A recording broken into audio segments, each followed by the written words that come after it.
No mai, haere mai, welcome to More Than Theology. I'm Richard Goodwin, and I'm here with Brian Goodwin, who's also my dad. He's our guest today, and we're going to be talking about a kind of maybe a slightly unusual subject, but one that I'm really, I think, I've personally will find really interesting. But let me introduce my dad a little bit more to you. So Dad has been a few different things in his life. He's been a missionary, so he and my mum were missionaries in Brazil for 12 or so years. After that, Dad worked at a Bible college called Globe Bible and Mission College, which eventually amalgamated with another Bible college and became became Pathways, that's us. And then he was also a pastor in New Zealand and a pastor in Australia. And whether it was as a missionary at a Bible college or as a pastor, Dad has always been connected with and ministering in open brethren churches. And Pathways College is historically birthed out of the Open Brethren network of churches. So while we have staff, faculty, and students from all sorts of different denominations and traditions, there's a sense in which we come from this Open Brethren tradition, and we still have a very strong connection to that movement. And so while we've got some listeners and viewers that may be outside that movement, and this is maybe of limited interest, there are others for whom this, I think, is maybe quite helpful to get a bit of an insight into, or would be quite helpful to get a bit of an insight into what have been the kind of defining characteristics of the Open Brethren movement. And so that's what I brought Dad in to talk about today. And we're going to come at it in a particular way, looking at words that define a movement, this movement, by looking at specific words that, at least traditionally, maybe not as much now, but traditionally, Open Brethren folk have tended to use, and actually try to dig beneath the surface and say, well, why is it that this group of churches and this sort of tradition of faith has tended to use this language? Like, what does it say about what's distinctive about them? And like I said, Dad has been he's a dyed-in-the-wool Open Brethren campaigner from way back, and so that's why I've asked Dad to come in and talk about this. So Dad, thanks for coming in. My pleasure. Thanks, Richard. Tell us a little bit about how you ended up in Open Brethren churches. There's a lot of bigger names, if you like, denominationally and so on. So how is it that you ended up growing up in and staying in Open Brethren churches? Well, it's a long story. I suppose it goes back to when I was born. And my mum and dad, they were members of a more mainstream church, and I was born dying. They didn't expect me to live. So my mum invited the minister of the church to come and baptise me. And so he came to the Palmerston North Public Hospital. I was 5 weeks old. They were going to operate on me, and I could die as well. And my mother, who was very strong in her church beliefs, she didn't want her little boy to be operated on and perhaps die if he wasn't baptised. So she invited the minister to come, and he baptised me in the corridor in the public hospital in Palmerston North. And before he left, he said to my mother, if he lives, bring him to the church and we'll do him properly. Now my mother she was a lovely person, but she was very sensitive, and that really upset her. Her dying boy wasn't done properly, and that made her unsettled. A person actually came to our door. Well, I was alive then. Yeah, sure. It came to our door and left a book with Mum, and she said she'd read it. At that stage, she was unhappy with her old church and wondering about the future, because there was that spiritual desire there. And so the week later, he came back to the door and he said to my mum, now remember, my mother was not a believer in those days, not a Christian believer, And he said to her, did you read the book? Oh, yeah. Would you like me to send away for what's in the back? Well, she hadn't even cracked open the pages, She said, well, if you like. And what it turned out to be was 40 weeks of Bible study. And so every week he would come and have a Bible study with my mum. And by that time, she was desperate for salvation. Ah, okay. There were a couple of brethren evangelists who came to Palmerston North. There was Enoch Coppin. He was a short, punchy, quite a feisty little preacher, but a good one. And James Clapham, who'd been a missionary in Palestine, as they used to call it. And they set up a tent on the corner of Featherston and Wood Street in Palmerston North, as they used to do in those days. They'd put up a tent. And my mother and the rest of my family, I suppose I was there, I just can't remember it, I would have been 4. They went along, and one night my mum and my 2 older brothers accepted the Lord. 3 months later, my father accepted the Lord. Christ invaded our family. It has an impact until now because of that one decision that my family made. And very grateful for it. They were brethren people. They were brethren evangelists. In those days, there was a little bit of a revival, and a lot of people came to Christ in that tent. And so they set up a little church meeting in a house in Burke Street in Palmerston North. And then it got too big for the house. And so they bought an old everyman's hut, Linton Army camp. It used to be used during the Second World War. They brought it and put it into Lyndhurst Street in Palmerston North. So for the first number of years, 14 years, I was 14 when I left, I was brought up there. It's you can go there now, Lyndhurst Street. It's still there, very simple kind of building. But it was there that I learned to love God. It was there that I learned to love the Bible, learned to love God's people, learned to love the gospel. Anyway, getting back to the story. That's how my parents accepted the Lord, you know. I remember telling that brief story once, and a good friend of mine afterwards, he said, "You missed out the main point." I said, "What was that?" He said, "Did you live?" You know? I didn't answer him, you know. But that's how we got involved, you know, because the Lord used the brethren evangelists, and I was brought up, and my whole family brought up in that environment. It's a good heritage, by the way. You know. Cool. Great. Well, let's press into that heritage a little bit and do it by, looking at some of the kind of characteristic words. Looking down the list, some of them are a bit kind of old-fashioned sounding, but there's some sort of value in them, and trying to understand, well, it wasn't just that people were trying to sound pious or what have you, but there was some sort of thought and rationale behind the kinds of words that people were using in the Open Brethren movement. But let's start with the label itself, Open Brethren, because one thing you've said to me off air, if you like, is that the label itself, Open Brethren, hasn't really been embraced a lot by Open Brethren people. It's often been a term that Open Brethren have avoided. So can you just explain that a little bit? When I was young, we avoided any denominational tag. Sure, yeah.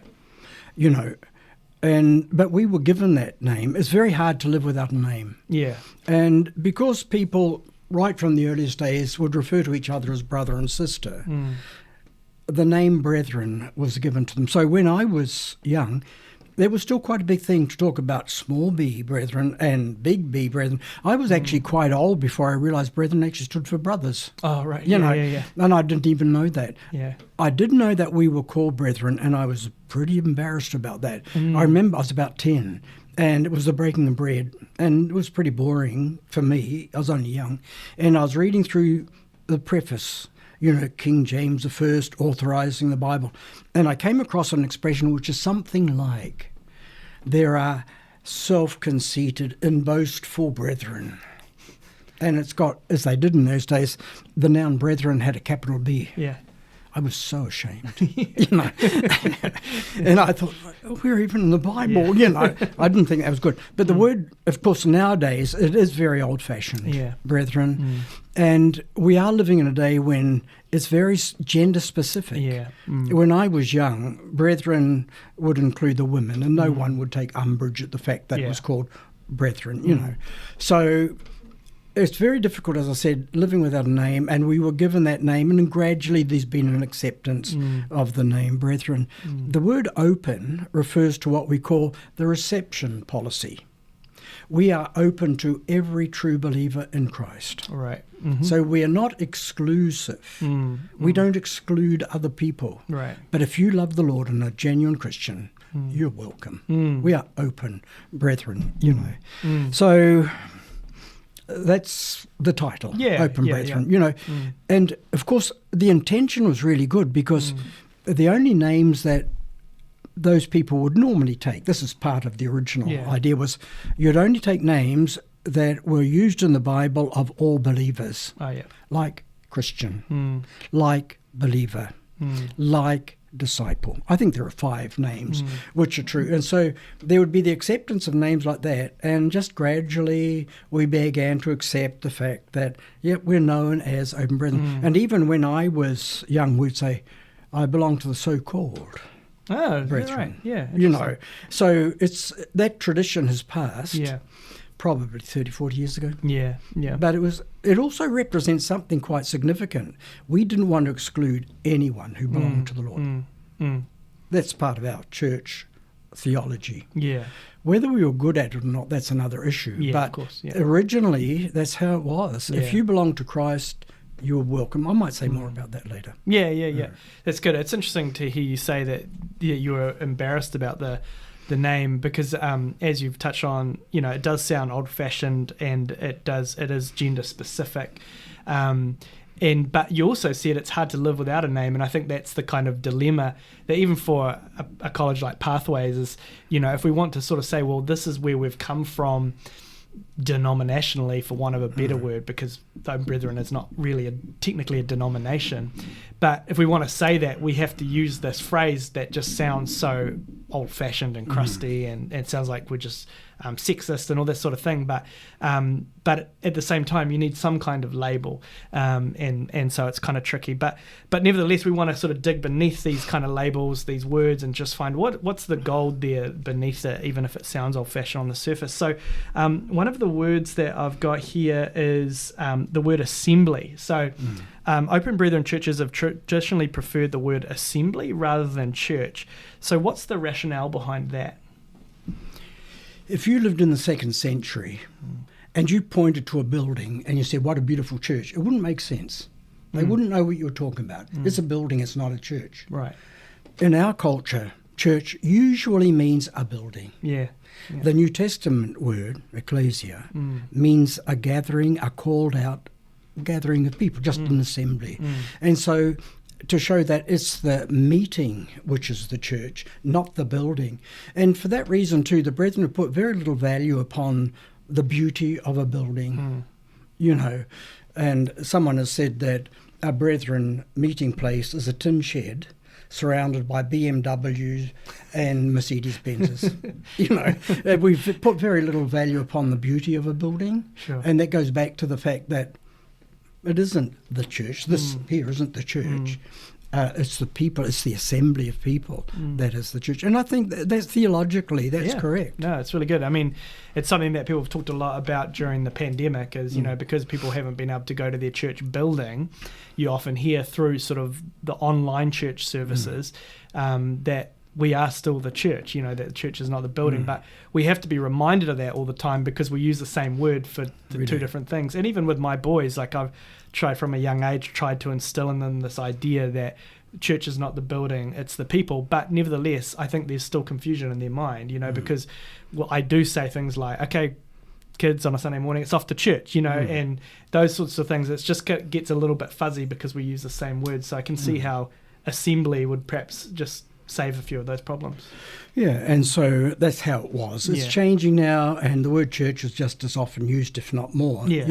One aside to that is the English word church. It comes from the Old German, which literally means of the Lord. Oh, I didn't know that. Yeah. So that gives a new view. This is something I got from Stuart Briscoe.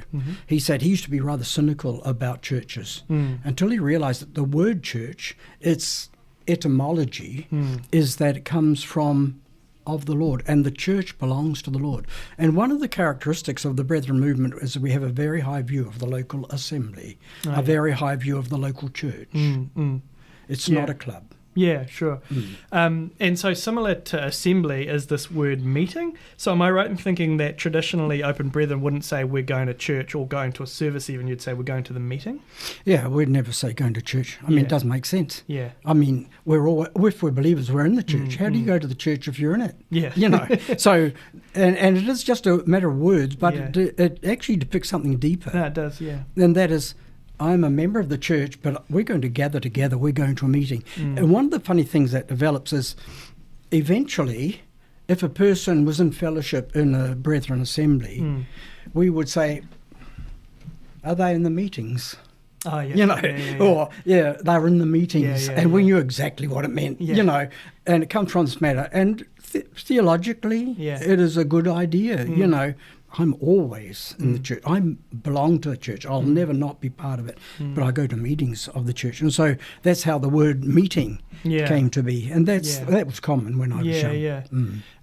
I think I've heard people use the word gathering a bit in a similar way, maybe for similar reasons, but by far and away, you know, going to church just seems to be, like I said before, even with my kids, when I've tried to be quite deliberate about the kinds of words I use, inevitably those kinds of phrases come out that end up making it a little bit muddier.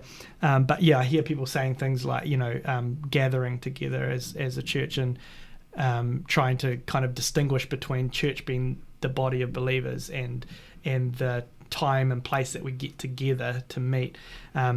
Anyway, okay, so that's another one you mentioned about fellowship. So what's the phrase, what did it mean to be in fellowship traditionally? Okay. Yeah. Another characteristic of the brethren is that we normally don't have membership roles. We use the word member because it's convenient. Yeah. But right from the beginning, if you love the Lord, you're welcome to gather with us. We'll remember the Lord together. And so the movement began in Ireland, of all places, in Dublin. In 1828, 4 men met together and they said, why can't we meet together and just remember the Lord where 2 or 3 are gathered together, you know, without any human agency? And they did. And it began to explode. Yeah. So even today, there are probably something like 35,000 brethren assemblies in the world and growing very fast. For example, in Asia and Africa, the statistic that I read, and it's the last one that I have, between the year 2010 and 2014, the number of brethren churches grew 9%. So it's still a very dynamic movement in most parts of the world, you know. So, it's such a simple, it would think as an ad hoc movement, you know, it seems slapdash and all that kind of stuff, because it's so, but it's very transferable too, because you don't have to have anyone's permission to start, you know, if you love the Lord. But anyway, because every believer was welcome to come, if they wanted to have fellowship with us, which means they would come and they would become part of that group of people. They were in fellowship with us. Right. They're not just names on a roll. They were in fellowship. So that's a tradition that still continued, and there wouldn't, in fact, I can't think of a church that actually has an official membership process. There may be, I just don't know. Open Brethren churches. Open Brethren churches. And it does strike me too, just thinking about, you know, kind of contemporary equivalents of some of these words. It seems to me that fellowship, you know, you hear community used a lot, you know, to encompass that idea of sort of, what maybe in the past you would have said fellowship. Today you often say community, but this phrase in fellowship is sort of something else again. Tell me about the word or the phrase, the message. This was, in the past, you wouldn't say sermon so much as the message. Was there much of a reason behind that? Well, the word sermon is very churchy. Yeah, sure. And we didn't like to be churchy. Right. And it sounds dry as dust. And to me, it still does. Sermon. Oh, yeah. You know, whether there's any life in it or not, as long as you've got your paper there and you say words, that's your sermon. Right. We used to use the word message. Yeah. And I still like that because it has the idea of you're conveying a message from God's word, and God's word is God's message to us. And so there's a certain liveliness about it. So we would talk about having a message from the Lord, and we didn't talk about preachers either. We talked about speakers. Because, again, preacher sounded pompous. Yeah. That's what they did in the churches, you know. Yeah. So we would talk about our speaker tonight. It's not our preacher, you know. There's interesting just hearing you talk, because it seems to be a common thread with all the language. It seems to reflect a focus on the community of believers rather than structures. Yep, absolutely. And also a focus on equality and getting away from hierarchy. Does that sound right? Totally. Yeah. I mean, I think the distinguishing feature of the brethren is the way the church is structured. We are, among churches, among the most orthodox in the sense of believing classic Christianity. Sure. You know, and I won't expand on that. Yeah, but yeah. that which is accepted as classic doctrinal Christianity. Where Brethren Assemblies change is in the structure. For example, we don't have clergy. Your mother and I, we've been commended, that's another word. Yeah. We've been commended by Brethren Assemblies for over 50 years. But I'm not a clergyman. No one ever calls me reverend, and I don't want to be either. I'm just one of the crowd, you know. And because of that, people who have the opportunity of full-time commitment, they're not clergy. They don't have any human ordination, but rather commended to the Lord, prayed over, and dedicated to the work of the Lord. So if you see, this is all part of it. We're a recognition of spiritual gift, and one of the obvious spiritual gifts is public speaking. And very quickly, when a person begins to speak in public, you can tell if they're gifted or not. If the person is gifted, that gift will open doors for him or her, you know, and it can be at all kinds of level, children's work, whatever it is. And so you don't have ordination except the heavenly ordination, the Spirit of God who gives gifts, you know. So that's also something quite important, you know. While I do have theological qualifications, because when I was principal, I felt I'd need a bit of paper to flash around to impress the authorities. But really, I mean, it means nothing to me, you know, because I had the privilege. When I was 20, I was commended to full-time evangelism, you know. It's a very ad hoc, easy kind of movement, easy to start a church because you don't need anyone's approval. 2 or 3 believers get together, have a heart desire to please the Lord and evangelize and so on. That's all you need.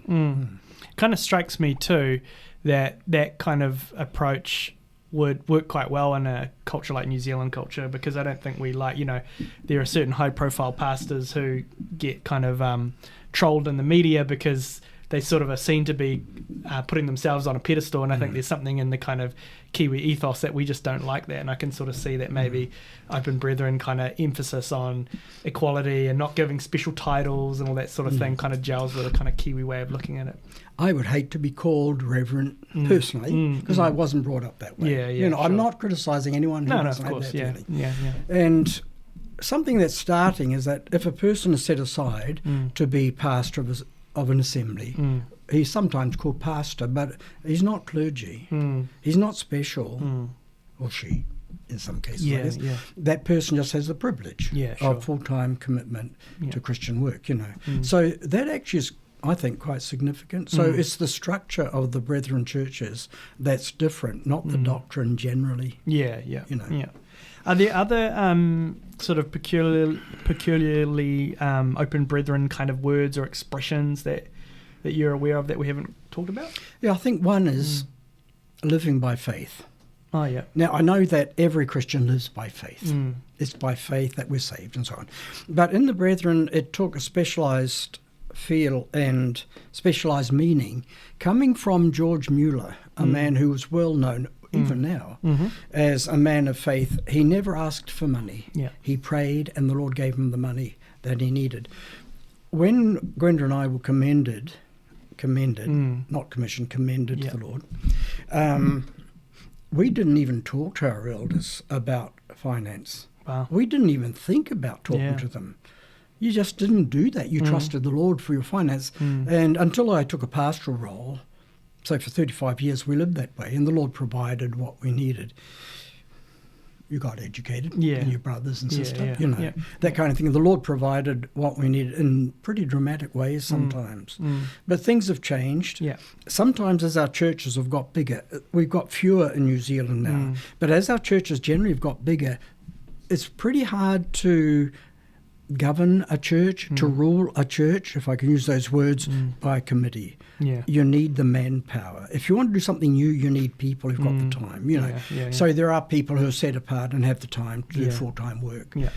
And generally, like us, for most of our life, we're just called full-time workers. Yeah. Now, most people are a full-time worker. Yeah. But we knew what it meant. It Yeah. meant a person who's living by faith, no salary, Right. nothing guaranteed. They trust the Lord, and they're living by faith. So that was a not peculiarly brethren thing. Other groups, such as, I think, WEC, and other missionary organisations, they adopted that as a modus operandi. This is how they're going to work by faith. Which is very liberating. Yeah, sure. Yeah. But the world is changing. Yeah. And what you find now is that more churches give more money to fewer people, their pastors, or their commended missionary, rather than give a bit of money to a lot of people. So that's changed. Now it's thought of as foolhardy if you don't talk about money before you go into full-time Christian work. Oh, that's really interesting. I think, I've grown up hearing these kinds of words, and nowadays they do sound like they sort of have this old-fashioned kind of feel to them. But as we've talked about them and unpacked them a little bit, you can see that there's a lot of still contemporary relevance there. And I think, obviously, one of the facts of language is that language changes, it develops, it evolves, and words that were once useful acquire unhelpful connotations, and sometimes you need to refresh the language a little bit. And so probably less important than the words themselves are the meanings beneath them. And I think there's some really valuable meanings there aspects of philosophy or ethos perhaps that are worth preserving, even if we label them and give them different words or language around them. So that's been really helpful, Dad. So thanks for being here and giving us the benefit of your decades of being in the Open Brethren movement. I really appreciated it. Thank you. Thanks, Richard. My pleasure.